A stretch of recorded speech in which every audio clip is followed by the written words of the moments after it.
Thanks for choosing this free Anfield Index podcast. If you'd prefer to listen to this or any of our other shows without adverts, then now's the time to check out Anfield Index Pro. With AI Pro, you can supercharge your entire listening experience. You'll not only get all of our podcasts without the ads, but you'll have them far faster with our quick publish feature available exclusively for subscribers. AI Pro also puts you in the heart of our sound studio, with an option to listen to many of our shows live and interact with the podcasters in real time as the shows are recording. Upgrading couldn't be easier. AI Pro is available on all popular podcast platforms, and we have our own apps for Apple and Android. Just head on over to AnfieldIndexPro.com and get started today. Hello and welcome to another episode of Scouser Tommies. I'm Jim Boardman, and as usual, I'm with Jay Reid. And we're going to talk about this stop-start strange roller coaster of a season. This is our second attempt at this, by the way, because someone's computer crashed. Good old Apple. If they're listening, maybe you can send me a new one. But if not, only kidding. If not, we'll just carry on, won't we? We'll just see how far we get this time. And my laptop has just decided to be a bit like Liverpool this season, because as we were saying earlier, Jay, it's been a bit of a roller coaster, hasn't it? We've had ups and downs. We had the ups and downs. We had the 6-0 win. We've had the game against Napoli. We last time we recorded, we just had a bit of a rough patch, and we said, maybe things are going to get better, and they did straight away with that big win, that big 6-0. But was it 6-0 in the end? It was more than that. Sorry, 9-0. Sorry, wrong way around. I'm giving it away, aren't I? I'm giving it, making it easier. I think that's because it was so unbelievable, and that is part of the season. It's been an unbelievable stop-start strange season, hasn't it? Yeah. Before we lost at the beginning, but we said, it was a roller coaster, and we had a false dawn in sort of climbing to the top, and thought, well, maybe this is it. Now we turn the corner, and then before you know it, we were straight down the drop again.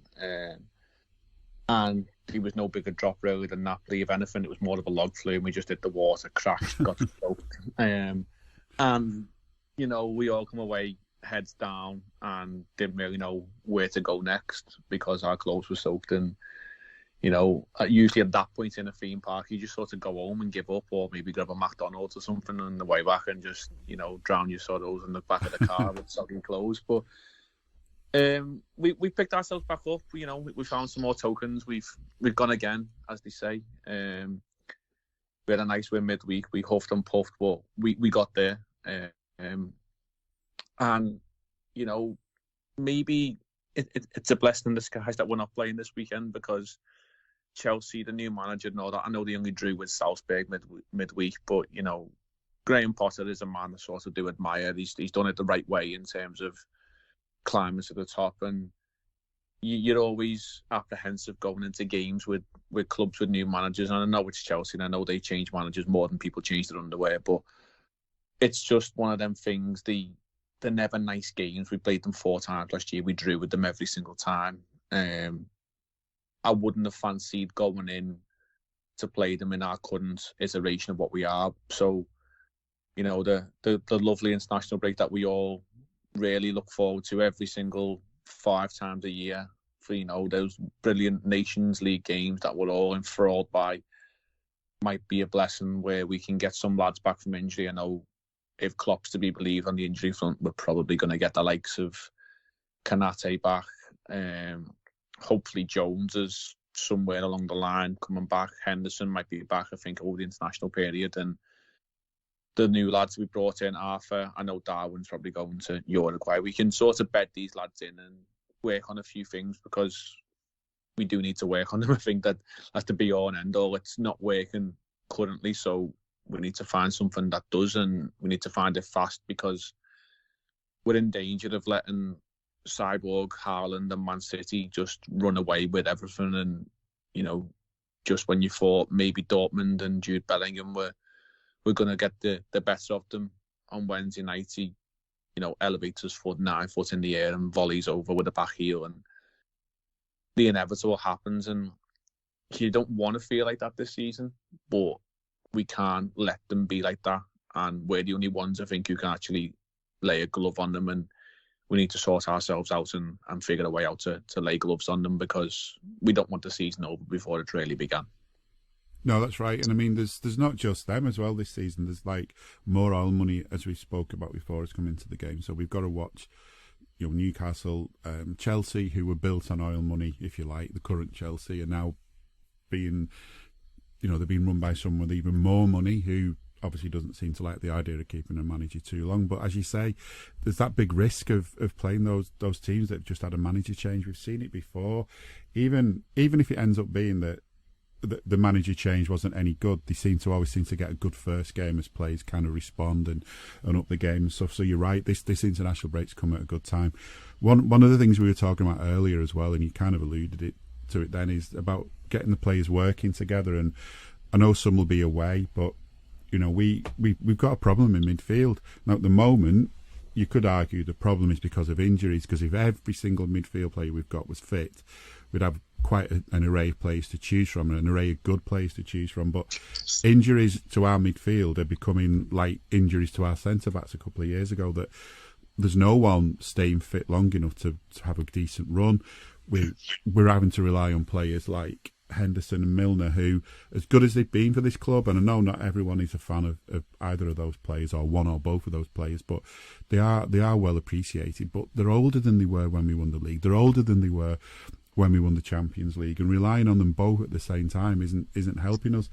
Is this an issue, do you think, as well, with recruitment, that we must have known that these players are getting older, that some players are leaving, that some players haven't quite, recovered from injury at all, as good as they are? You think of Alex Oxlade-Chamberlain, who's had terrible trouble with injury. He was such a good player till he got that injury. For us, have we sort of, at times as a manager, you need to be ruthless, and as much as you might love these players, if they can't put a shift in because their injuries are just wrecking things for them, can we afford not to buy in their place? I mean, it feels like this was all predictable this summer, wasn't it? And I think, as you said earlier when we started recording it, there's one player we've not replaced in that midfield from a couple of years ago for various reasons, who would have made a hell of a difference if he was still around.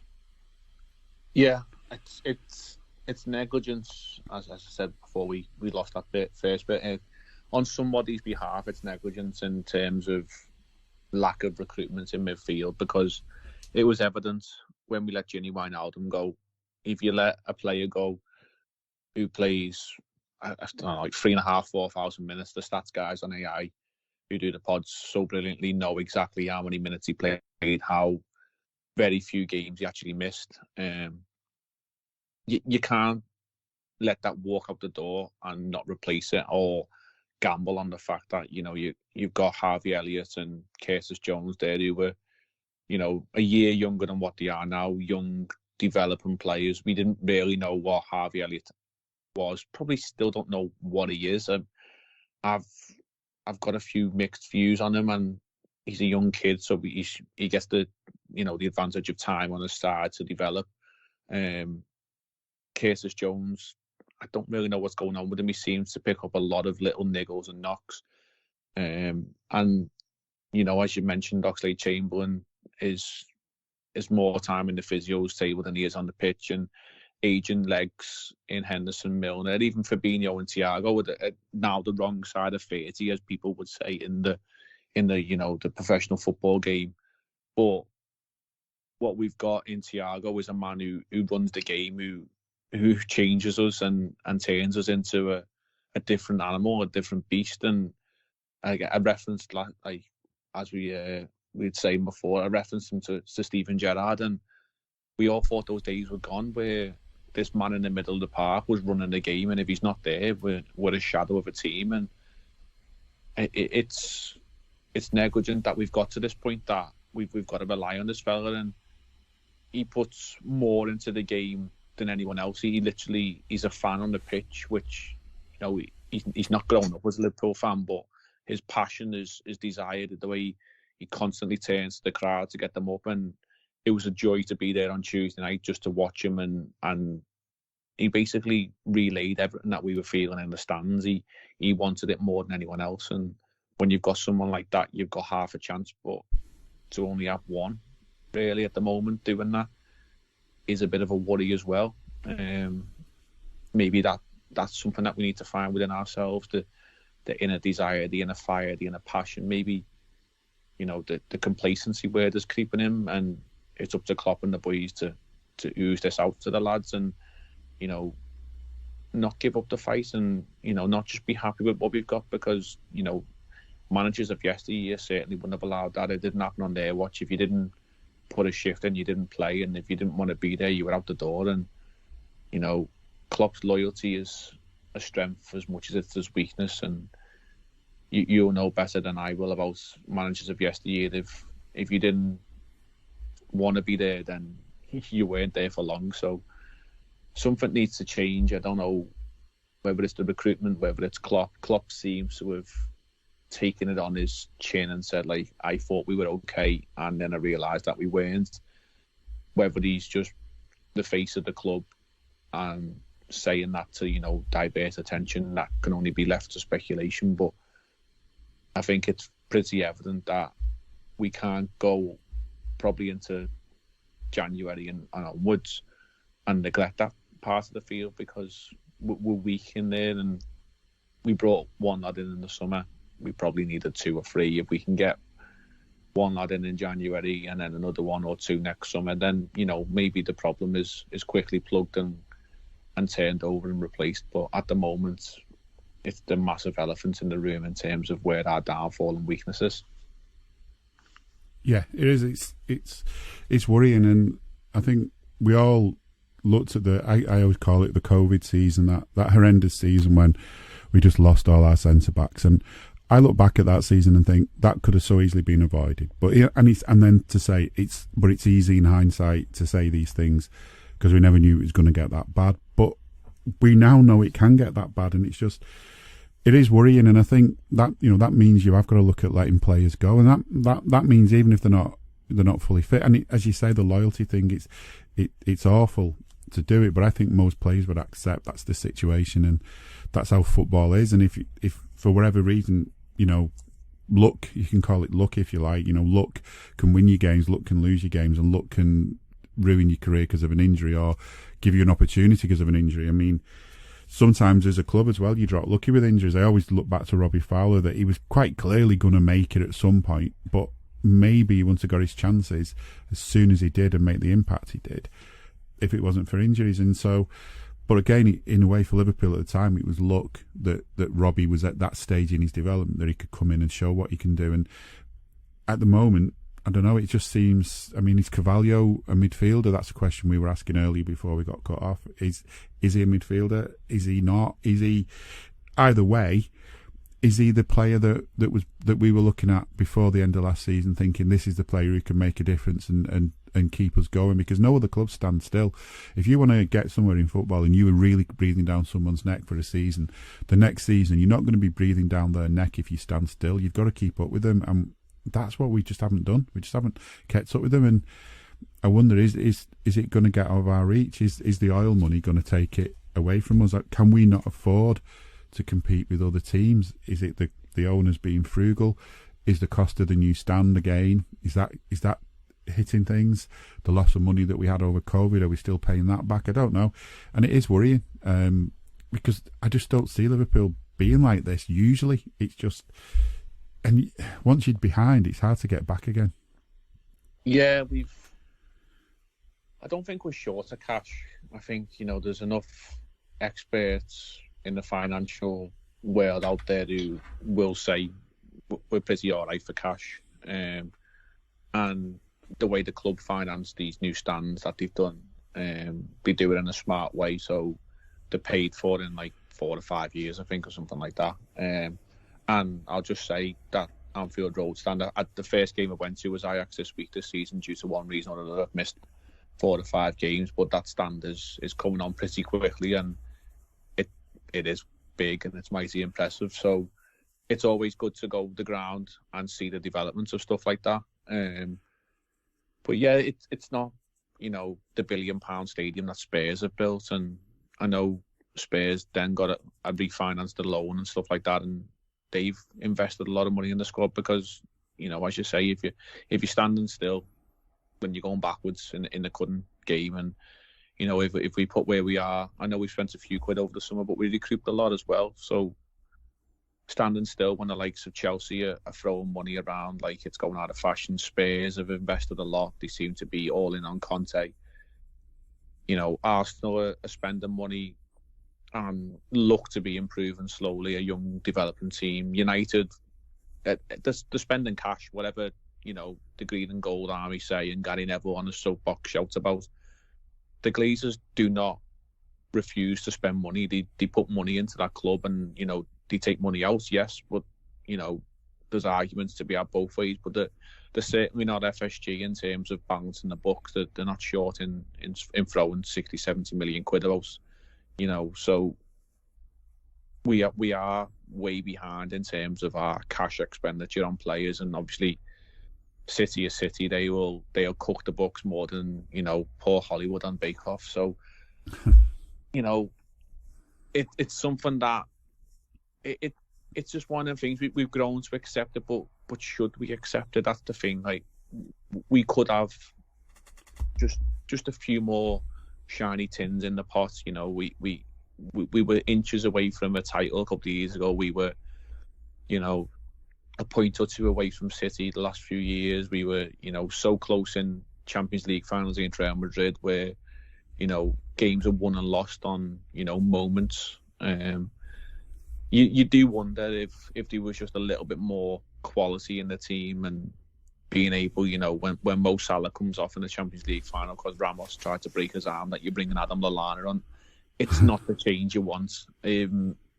Last season, you know, the midfield was the midfield. That's all we had, and there was no sort of change up there. And obviously, the events outside and stuff we've got into that may have influenced the players and so on and so forth. But you do all just think, like, quite often we've looked at our bench and thought there's one or two players there, and wouldn't it be nice just to have 4 or 5 or 6 players? And we very rarely seem to have that option with us. And is it down to expenditure? Is it down to fitness? It's probably a bit of both. But yeah, it's just one of them things where we reluctantly accept it, but we probably shouldn't do. But would we want it? Dirty or your money? I suppose you wouldn't know until you were in the situation. You probably put yourself in Newcastle's shoes, where if you put a gun to their head and said, like, are you happy with this? They're going to say, well, yeah. But if you want to be, you know, humanely right and say, well, look where it's coming from, it's not the best source of cash in the world. But, you know, football fans want to win games. They want to win trophies, and sometimes you will just overlook that. And I'm not asking for the sugar daddy. I'm not asking for oil money, but I'm just asking for a bit more hand in the pocket than, you know, clenched fist.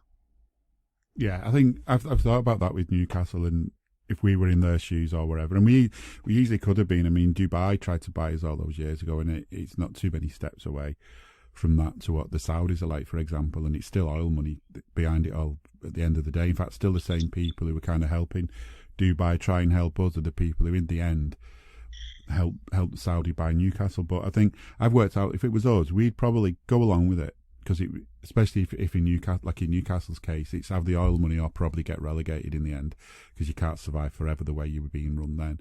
But I think we'd kind of accept it, but we'd also be campaigning, and we'd be working on our owners and maybe starting a fight with them in a way that said, look, you've got to change your ways, and maybe open dialogue and maybe get somewhere with them. Who knows? But I think most football fans, at the end of the day, what you do is you want to sit there for those 90 minutes enjoying that game and feeling like you're going somewhere. And maybe we would ignore it, but regardless of that, they're allowed to do it under all the current rules that are in place. So that's what we're up against. That's who we're competing against. And that, in a way, to me, the way the season's going to be is that we're going to get, you know, there's no easy teams anymore, and we've got to be ready for that. But we should be the team that they all fear, and I just don't feel we've got that at the moment. I don't think teams are coming to Anfield frightened, but I think teams do go to play City and they're frightened.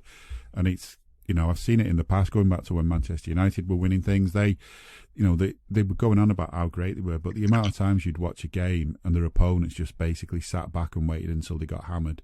You know, they'd say we wouldn't want to win. They'd be made up with a draw. They'd just be quite happy if they only lost by 1 or 2. And that kind of attitude was kind of, in some ways, what helped Manchester United to so many titles, because I think teams were scared of them. And why, teams aren't scared of Liverpool at the moment. No one's on form, and there's weaknesses, and they've all worked out the weaknesses. So there's a lot of work to do. But last time we were on a podcast, we tried to be positive, and I think on the whole we still, I don't know, this season's worrying, but when you look at it, it's not actually that far away from being recoverable. I mean, Manchester City haven't won every game. I don't think there's anybody is there anyone on an unbeaten record still in the league? There's no one on a 100% record in the league now. So, there's still time for things to improve. And maybe now, as you say, international break, we can just sort of reset things a little bit, properly look in depth at what's going on. Players who are staying with us can be worked with in more detail to get them right and get them up for it. And, when everyone is back, there won't be a lot of time between international break and the next game. But we can just maybe get plenty of ideas buzzing around and getting the players who are there to be working on them and just get it into them, get it all instilled in them. And because of the way the postponements have gone, we'll have a game in hand on some teams as well, and they're quite a handy thing to have, I find, because everyone looks at the league table and ignores the games in hand, and they're like, points on the board are obviously better than games in hand, but the thing is, people kind of forget the games in hand, and that's when you can start to sneak up on people. So that's what I'm hoping for. By Christmas, we're well and truly forgetting this bit of a bad start to the season, but we'll have to wait and see. One thing that's worth talking about is the reason for the postponement. So we missed games last weekend because all the Premier League games were postponed because the Queen had died, and then this weekend we're missing a game because Chelsea, based in London, obviously the police are saying that they're basically overrun as it is, dealing with people queuing up to see the coffin and so on, so they can't really spare anyone to police a match. So this game's been postponed as well, and that also then leads us on to thinking, well, what's happened in this country when the Queen died? There's been quite a lot of uproar, and as always, there's people misunderstanding why Liverpool fans boo national anthems, thinking that, I think when it was the FA Cup final, the then Prince William, now the Prince of Wales, was on the pitch and we were booing the national anthem, and people assuming we were booing him. I doubt many people even necessarily realised that he was on the pitch, because the booing of the national anthem, in my view, and most of the people I know, isn't about the Queen. It's because the national anthem is the anthem, in our eyes, it's the anthem of the Conservative government that have let us down for years and years and years.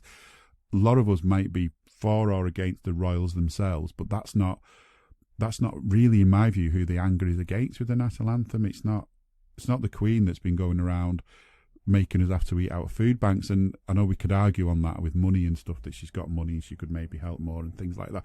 But that's not it. It's not her doing the policies. She's just the wealthy person who is the sort of figurehead of state. She doesn't make the decisions, and that, I think, is a key difference. But of course, Liverpool fans booing that, kind of people who just like to have a gripe, have picked up on that all the time.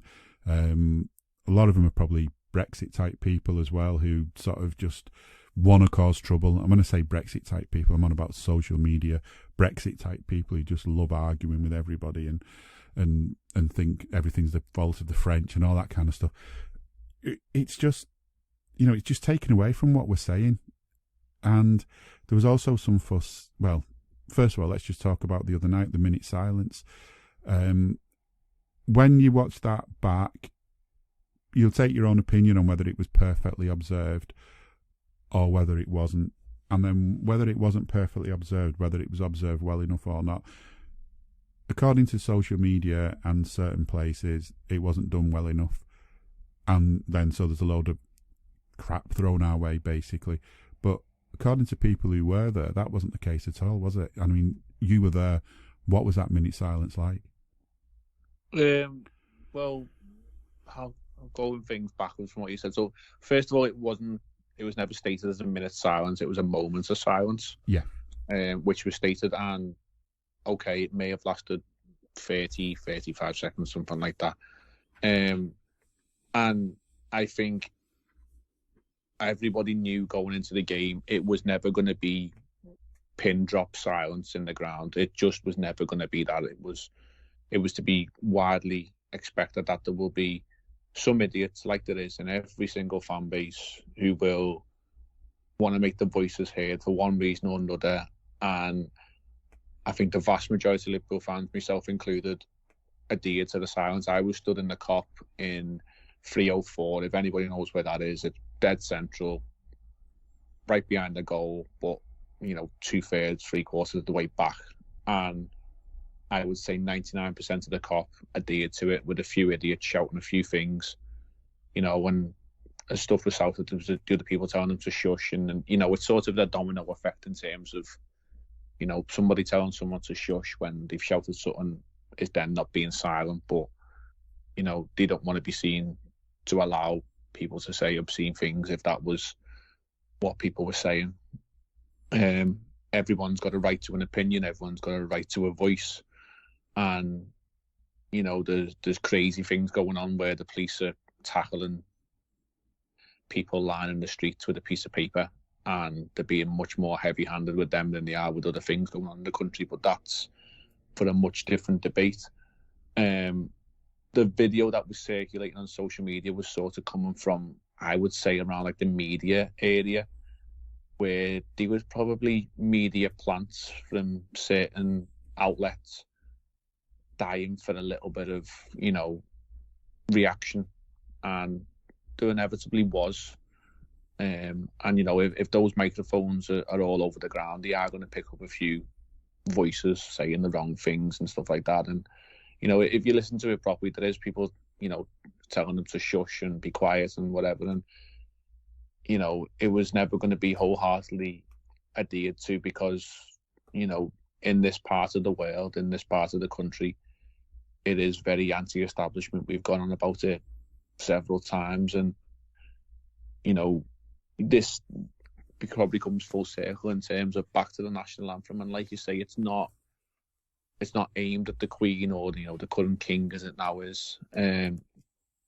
For me, the national anthem is sort of a representation of Englishness, and it's not what the people of Liverpool, the city and the club, what we sort of see ourselves as representatives of. You touched on the Brexit mentality, and the international break coming up. England fans will, without a shadow of a doubt, boo other anthems. They will boo the German anthem. They will give a lot of anti-German songs and stuff like that, like a lot of offensive songs. They're no angels when they go abroad. They're no angels in the stands either. And it's very hypocritical, and it's just not the behaviour that we sort of see ourselves as. And a lot of the mentality, a lot of it stems also back to politics, that we are very different to the typical English sort of approach and mindset, and that's where it comes from, as well as obviously all the political and government's history and letdowns, which it's all there as evidence for people to see. And the big one that we don't want to always bring up, but a lot of it comes back to Hillsborough as well. And there's a lot of idiots online saying we should have respected the silence, because that's what we expect when it comes to Hillsborough. Totally different thing. And that is stupid for people to bring that up. And we all we ask for is a bit of respect, and we did give the majority of respect as what people did to the minute silence. And there's a population of Liverpool who are royalists. There's a population who aren't, who are anti-monarchy, anti-establishment. It's just the way it is. It's not going to change. But I think that there was a lot of media sort of snipers waiting for anything the other night, and we were never going to win either way. Had we adhered to it, there would have been comments and quotes to sort of shoot us down. And had we have had a few idiots, which there was, or had we have gone full Celtic and displayed banners, then you're never going to win. People have different sides and opinions, and if you lived in a world with no opinions, then you'd just be robots. So I think it's a subject that you've got to sort of tread carefully around. But yeah, I also think maybe the skeptic in me just sees that the police have called off a number of games this weekend. And if you look at the 3 games in the Premier League that have been called off, United and Leeds in Manchester, they're saying they haven't got enough police. It's known to be a little bit of a hostile, Pennine derby. Brighton and Palace was originally called off for the trains, which was ironic considering we had to go to London to play Man City in a train strike, but we still had to do that because the FA wanted their game. Yeah. But the train strike's subsequently being cancelled, and they still can't do it because it's deemed as some sort of derby. I don't know what motorway links them, but they're about 28 miles apart. Yeah, someone said it's known as the M23 derby. I don't know if that's the right motorway. We'll just go with that. The M23 derby. But if it's the M23 derby, why does a train strike make any difference then? Exactly. And I think we've been tarred with the same brush as what we were tarred with in Paris, where, it's those pesky Liverpool fans going to London. And I think it's been a very easy out for the authorities and the police to say, like, we were going to West London and to play Chelsea. The game could have been played on Saturday. Like, the funeral isn't until Monday for the Queen. They could have moved the game to Saturday, but, Sky wouldn't have had their TV rights. Chelsea played at home on Wednesday night. So, with this new rule, the Champions League Wednesday games to play in Saturday lunchtime was the only sort of stipulation where you couldn't have that. We could have played at 5:30. We could have played at 8 o'clock Saturday evening. The fans would have found a way to London and back. There's extra trains being put on for people to travel from the north of England down to London. Liverpool fans would not have minded an iota. They wouldn't at all. And I think it was an easy out for the authorities and the police. And I think without it actually being put out there, I think we're being tarred with the same brush that we were tarred with in Paris, and a reputation that is actually false is being put out there. And for me, that's why the game's being cancelled. But other people will say otherwise. Yeah, it's just like, you've got to watch. There's so much bullshit around. I mean, especially with travelling. You're right. Liverpool and Man City playing in London. Trains knackered, no trains to get back on, etc. We're all expected to just get there, that kind of thing. I can remember, I think it was a semi-final. I'm not sure when it was. A few years ago now.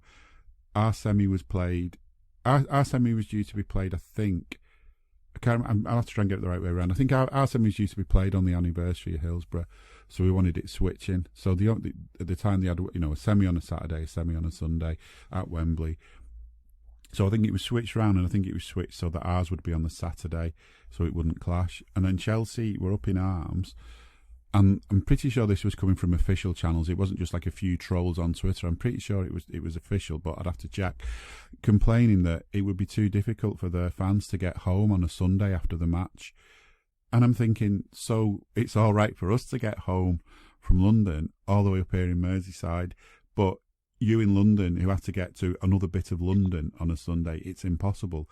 And that's where the bullshit comes in. It's just bullshit. It's just that anti-Scouse sentiment that does exist in this country, and I don't care what anyone says who tries to play it down.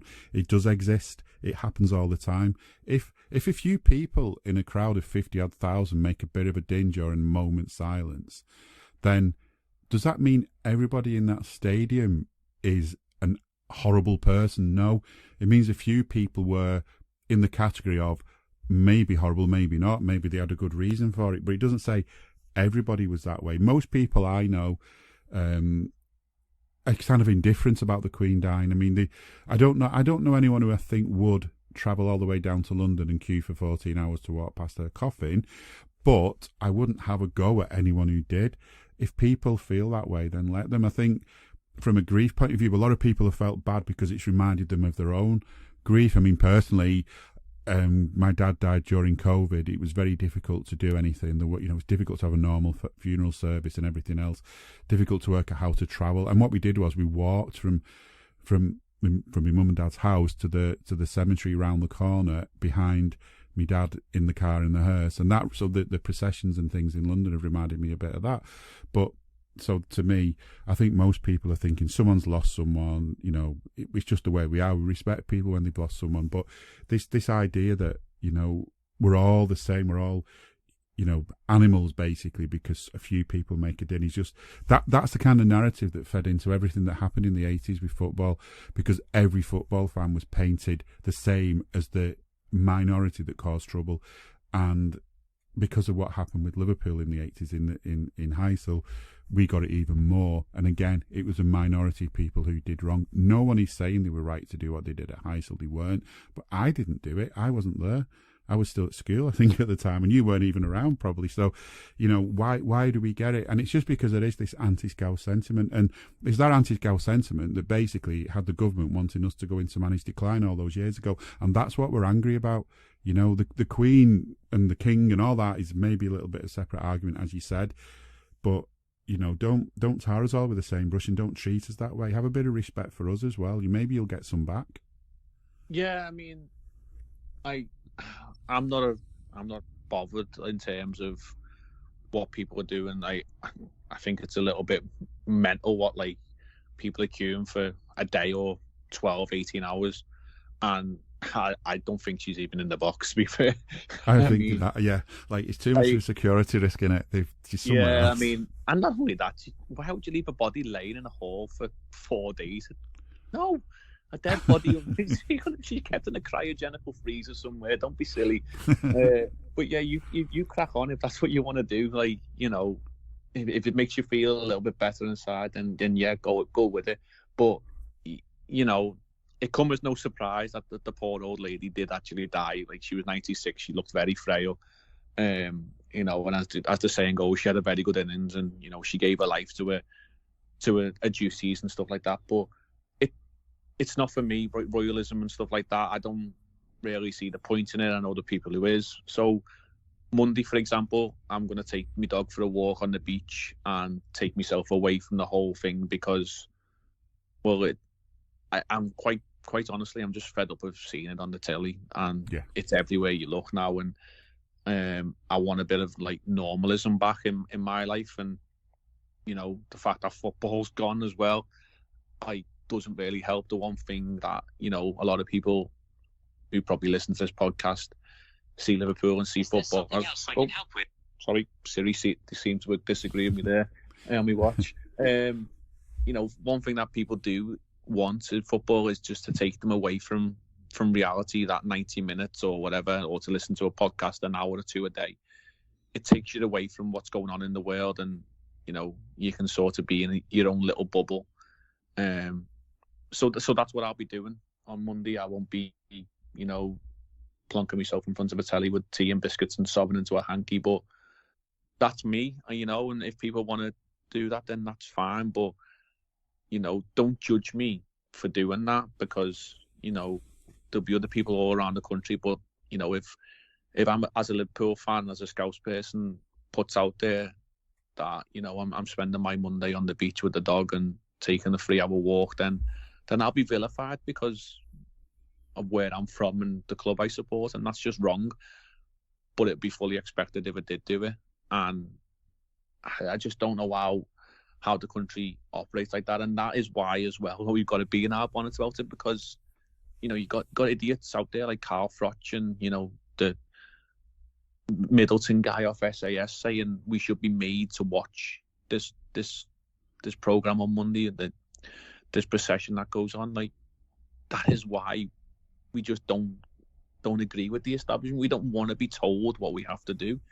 We're big enough and strong enough to make up our own minds, because in times in the past we've been told lies, and therefore we're not willing to go with it. We are big enough to stand up, and that's what makes us unique as Scouse people, that we are willing to stand up and have our voices heard. And if you don't want to hear us, we'll get more numbers and we'll keep shouting and shouting and shouting. And sometimes you might not agree with us, but it's just the way we are as people, and that's what makes us special. And I think bringing it full circle back to Liverpool and back to the football, that's what we've got to do now. We've got to come together as a club, as a team, as fans, and find a way to have our voices heard, because we're too good to not have our voices heard.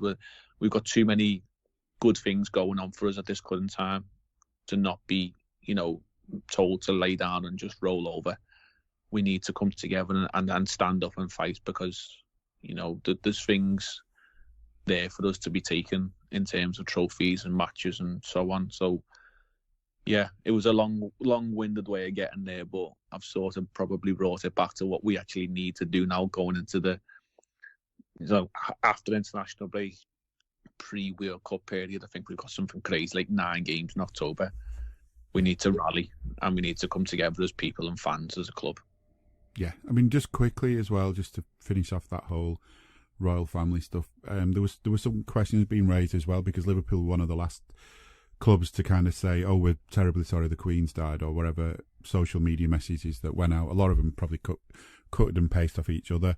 We were one of the last ones to do it, and when we did it on Twitter, for example, we didn't allow replies.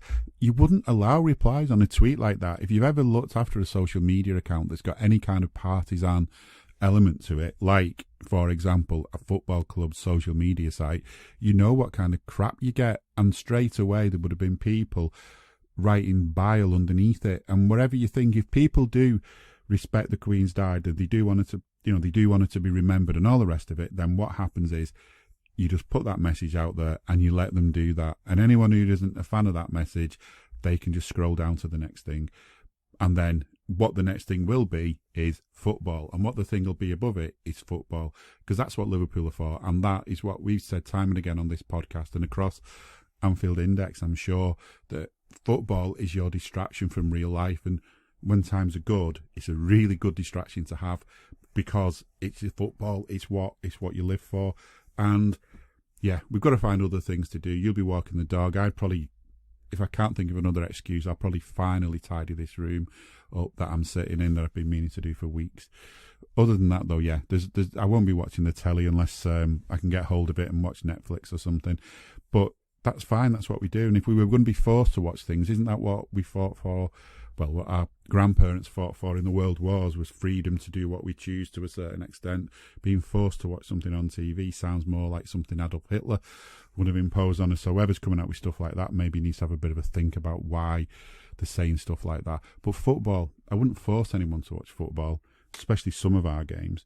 But, there's been some good games. But this gap, and again, there's people now saying, for whatever reason, we shouldn't have called the games off because of the fixture pilots that are going to come up. In reality, we shouldn't be in a situation where one weekend of postponements can cause hell in the fixture calendar, and there's just too much greed in football still that all these different bodies want their piece of flesh. So the World Cup takes a big chunk out the winter.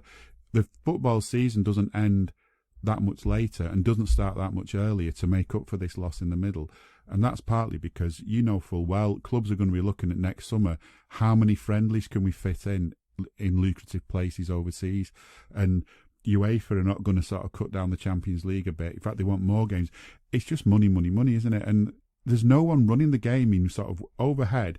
There's no one like overseeing it who's not got a vested interest in it. FIFA have a vested interest in getting that World Cup on. So they're not going to say, oh, hang on a minute, let's just cut down what's being played. And as much as we love football, it gets to a point where is the quality getting ruined because there's so many games? And I think it does. Yeah, you could probably say that's maybe the case. I think, just a quick one. We were having a discussion the other week in work when saying, like, the quality of strikers in the English game, like number 9. So we were obviously on about Erling Haaland and the freak of nature that he is and stuff, but like such a thing as a number 9 these days. And I know we've got one of our own, which we're waiting to start firing. Maybe that'll be something we can discuss on a later podcast. But the art of defending and stuff like that these days. Was football better in the 90s? I think maybe the level of players across the board was probably better, I think, in terms of so many, good defenders, so many number 9s, so many good midfielders.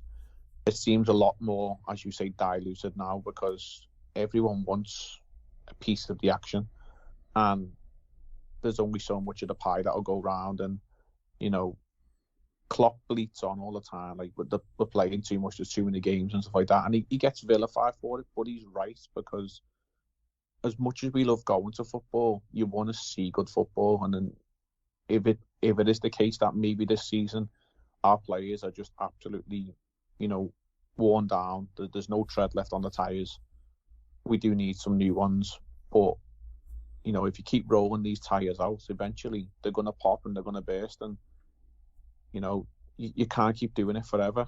I just don't know where it would end, because you've got some crazy American guy at Chelsea now calling for All-Star games, which, you know, where do you even begin with that? I think, you know, I don't know. The idea on one hand seems really good, but on the other hand, I don't know if it'd work and stuff like that. And would it not just be like a Northern team, for example? They even called on the Scouser podcast I listened to this morning. You know, the Northern teams, Liverpool, Man City, the Southern team is majority Spurs, Chelsea and Arsenal. So, you know, unless you put stipulations on it, that ain't going to work anyway. And saying that, you know, all the money would go back into the pyramid, absolutely wouldn't, because there's too many people who would be around that, you know, sort of occasion that would want to take their own slice of the pie, the money in their back pocket. And poor old Fleetwood Town and Tranmere Rovers are not getting anything out of that one, you know. So, yeah, I mean, we could go on forever and a day in terms of the wrongs within football.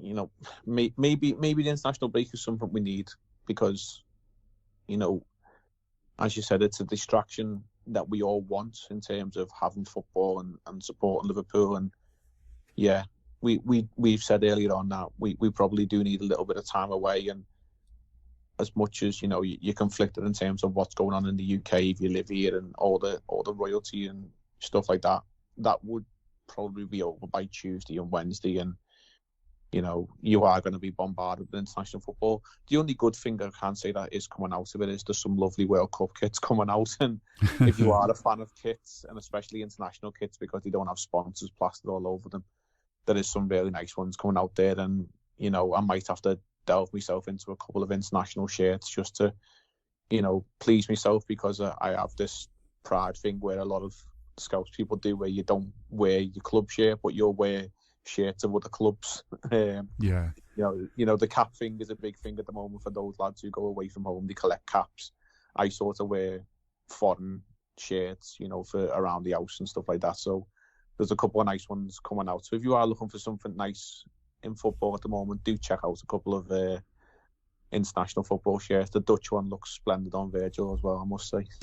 Yeah, I was going to say I quite fancy the idea of a Dutch one because of Virgil, but even, you know, as long as it was half decent looking. But that there will, I'm sure, be a link. But one shirt got leaked, didn't it, by mistake, because they were trying to hold it back. They were going to release it. It was going to be released this week, but they're going to hold it back because of all the stuff going on with the Queen. But they accidentally released it in a montage of, or if you like, a collection of shirts they're doing, and that was the England one.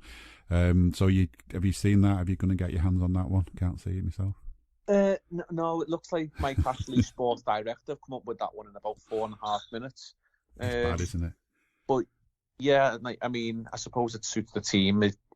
If you want a mediocre shirt to go with a mediocre team, you know, it sort of goes hand in hand. Harry Maguire will look great in it. Jack Grealish will look great in it. Yeah, crack on. Yeah. Who makes the Dutch shirt then? Is it who their sponsors? It's Nike. I was going to say, because Nike can be a bit hit and miss, can't they, with this stuff? But, you know, I always used to love an Adidas one, but even they lost their way at times. Nike have got a few countries, but what they've done is, you know, each country has their own sort of uniqueness, especially in the home shirt. So, you know, like the Dutch one will have a pattern on. The Croatia shirts are always nice if you went to that sort of checkered pattern. But they've sort of got this collar thing that we've got sort of going on with our training kit, which I do like as well. At the moment, the sort of grey and red collar on the training kit, that's their mantra this season, and they've applied it to the Croatia shirt. But with the red and white checks, it sort of works. And the navy and sky blue one that Croatia wear a while as well looks really good. So, you know, if you are going to catch any of the World Cup and watch Modric do his stuff at 39 years of age or whatever he is these days, then at least he'll look good doing it. Yeah, I mean, the World Cup is like, it's going to be strange having it on at the time of year we have it, but I'm sure we'll all be getting into it, and we'll be glad when, you know, it's just that thing, like when it's your own player involved, your own club player. and you see him going in for hard tackles or getting on the end of a hard tackle, you worry, don't you, throughout it? But it in a way, I suppose the World Cup is going to be a distraction in itself this winter, because wherever we are in the league, it gives us like an enforced mid-season break. I know it's not a break for the players, but it's a break for the clubs and for the football itself, and gives us something to look back at. And I'm sure it's going to be hyped to hell who's top of the league then and so on, as if that's it, the league's over. But of course, the way it is with Sky and the rest of them, the league's always over every weekend until the next day when it's all to play for again, and they just have this cycle, don't they? If it's all to play for this weekend, that's the league decider. Next day, no, that wasn't the league decider. Next week's the league decider, and we just all fall for it. It's just how football is. But I think that's another thing that's different as well with the World Cup, at least on these shows, is that it's not Sky and it's not BT covering it. So generally speaking, the coverage can be okay. It just depends. It's just well, there's going to be a bit of Danny Murphy, I'm sure, so it's not all good, but, you know, it can be much better, the coverage. And maybe, I don't know, maybe lessons to be learned, because I do find that the terrestrial channels, as we call them, seem to be better at doing things than the pay channels. Yeah, you'll get a mix of what is on Sky and BT, plus, you know, a mix of others. So, you know, you'll still get Micah Richards clowning about with a silly laugh, but then you do tend to get the odd, you know, ex-player. I think BBC are probably more adept at, you know, pulling out some old players from other countries who you quite like to listen to. I think they have a niche market where they'll pull out a few ex-professionals who played in the league but are representatives of other countries, which often is a decent listen, better than ITV anyway. And you know, if I've just give the BBC credit there somehow, I don't know how I've managed to do that. Yeah, well, yeah. I was actually thinking as well, like, I'm keep going back to this Queen stuff as well. Like, there's people watching all that stuff and that. I'm like, I'm surprised they've not done like a match of the day version of it every night. You know, all the stuff that's been going on, just doing like a quick half hour. I've got Alan Shearer to say what he thinks, but you know, maybe it's something there for him to think of next time when Monarch dies. I'm sure it won't be that long, but. No, it's been a weird start to the season. I think we've both agreed that it's been a weird start, but I think there's things to be done, things to be improved. But I think the key thing out of all the stuff we've said today is what you said, that as a city, we're all, you know, we've always had to stick together. We've always had to work with each other. We've always got to have each other's backs. And as a club, when we've been doing that on the pitch and in the stands, that's when we've been at our best, and that's when we've been at our strongest. You know, going back to when Bill Shankly talked about stuff like that, you know, all the way back to then, if we're all together in it, we're all fighting together, we've got the best chance ever, because no matter how good we are, that makes us better. So, how long till the next game? I think that's October, I think it is. So between now and then, it's just about, you know, getting behind the team, you know, just looking at, you know, yeah, we need to say, why has the midfield been left to go to bare bones the way it has? But on the whole, those players who are there are the ones we've got to work with. And I don't think there's any player who is, although there's players who haven't put the best games, I don't really think there's anyone who hasn't at least tried the best. They're just struggling. And yeah, we've got plenty of games going. We're going to try and get some more podcasts through as well, so you've got something to distract you as well while all this other stuff's going on. And hopefully back very, very soon. But thanks again for listening, and we'll speak to you soon. We hope you enjoyed listening to this Anfield Index show. Please be sure to subscribe to our channel so future podcasts find their way to your device automatically. There's nothing quite like fan engagement, and we'd love to know what you think of anything discussed on this show. The best way to get in touch is over on our free Discord community, where both podcasters and listeners debate the hottest LFC topics 24/7. Sign up free now at AnfieldIndex.com/Discord. You won't regret it. You can also follow us on Twitter at Anfield Index, and find us on Facebook by searching for Anfield Index. Oh, and before you go, we'd love it if you could leave us a 5-star review on your favourite podcast app. It only takes a couple of seconds, and it means the world to the people who create these free shows.